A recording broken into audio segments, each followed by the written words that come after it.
بسم اللہ الرحمن الرحیم۔ حضرت ابو ہریرہ رضی اللہ عنہ سے روایت ہے کہ حضور اقدس صلی اللہ علیہ وسلم نے ارشاد فرمایا کہ جب انسان مر جاتا ہے تو اس کے سب اعمال ختم ہو جاتے ہیں، لیکن تین چیزوں کا نفع پہنچتا رہتا ہے۔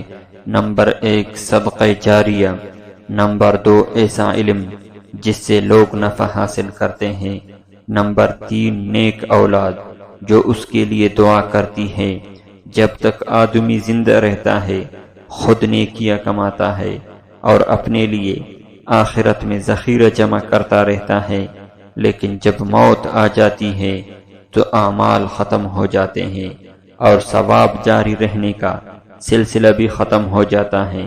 البتہ تین چیزیں ایسی ہیں جو اس کے اعمال کا نتیجہ ہے اور ان کا ثواب موت کے بعد بھی جاری رہتا ہے۔ صدقہ جاریہ کا ثواب برابر جاری رہتا ہے۔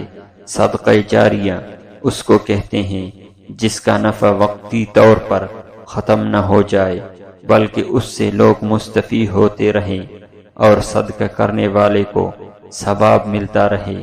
مثلا کوئی مسجد بنوا دی، یا کوئی دینی مدرسہ کی تعمیر میں حصہ لیا، یا کسی دارالعلوم میں تفسیر اور حدیث اور فقہ کی کتابیں وقف کیے، کہیں کنواں کھدوا دیا، یا کہیں مسافر خانہ بنوا دیا، یا کوئی ایسا کام کر دیا جس سے عام و خاص کو نفع ہوتا ہے۔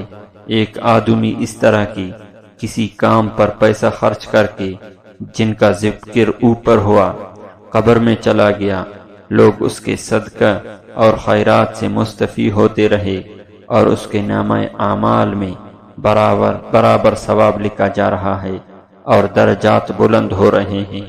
جہاں تک ہو زندگی میں ایسا کام ضرور کر دینا چاہیے۔